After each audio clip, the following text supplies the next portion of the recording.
सकल हिंदू समाज समितीच्या वतीने दिलेल्या नाशिक जिल्हा बंदला उत्स्फूर्त प्रतिसाद। पाहूया बातमी विस्ताराने।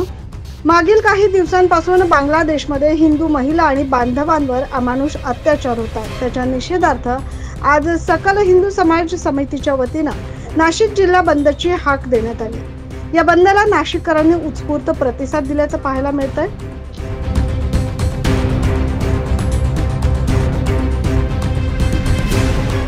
नाशिक शहरातील वर्दळीचे ठिकाण असलेल्या रविवार कारंजा परिसरातील अत्यावश्यक सेवा वगळता छोटी मोठी दुकानं आस्थापना सकाळपासूनच बंद असल्याचं पाहायला मिळतंय।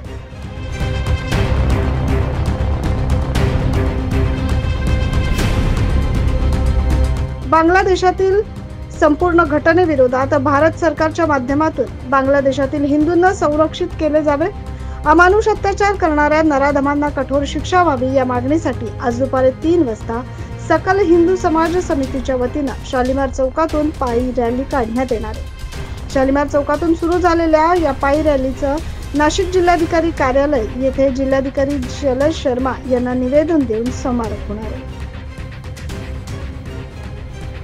9 न्यूज महाराष्ट्रासाठी प्रतिनिधी अमोल वाघमोडे।